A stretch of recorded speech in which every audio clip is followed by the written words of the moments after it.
السلام علیکم ورحمۃ اللہ وبرکاتہ۔ میرے عزیز دوستو، اللہ تبارک و تعالیٰ کی اس زمین پر بہت سے اولیاء اللہ گزرے، جن میں سے ایک رابعہ بصریہ رحمۃ اللہ علیہا بھی تھی۔ تو جب ان کا انتقال ہوا تو اپنی خادمہ کو خواب میں ملی۔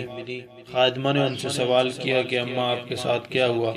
کہا میرے پاس منکر نکیر آئے تھے سوال کرنے کے لیے اور مجھ سے کہا من ربکی، تیرا رب کون ہے؟ تو میں نے ان سے کہا من ربکما، تم دونوں کا رب کون ہے اور کہاں سے آئے ہو؟ تو فرشتوں نے کہا ہم اپنے پروردگار کے پاس سے آئے۔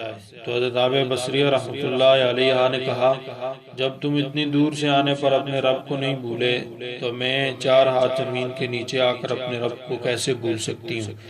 یعنی ان کے جواب میں ربی اللہ نہیں کہا کہ میرا رب اللہ ہے، انہوں نے کہا کہ 4 ہاتھ زمین کے نیچے آ کر میں اپنے رب کو کیسے بھول جاؤں؟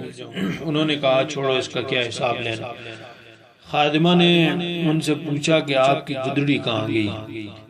کیونکہ جب رابعہ بصریہ رحمۃ اللہ علیہا کا انتقال ہونے لگا تو انتقال سے قبل انہوں نے اپنی خادمہ سے وصیت کی تھی کہ میرے لیے کفن کا انتظام نہ کرنا بلکہ اسی گدڑی میں مجھے کفن دے دینا۔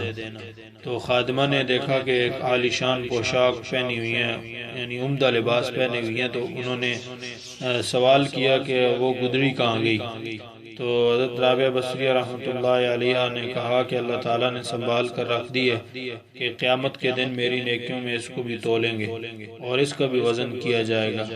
اللہ تبارک و تعالیٰ سے دعا ہے اللہ پاک ہماری تمام عورتوں کو حضرت رابعہ بصریہ رحمۃ اللہ علیہ جیسا ایمان، توکل، تقوی، زہد اور اللہ تعالیٰ اور اس کے رسول صلی اللہ علیہ وسلم کے ساتھ محبت نصیب فرمائے۔ وما علینا الا البلاغ۔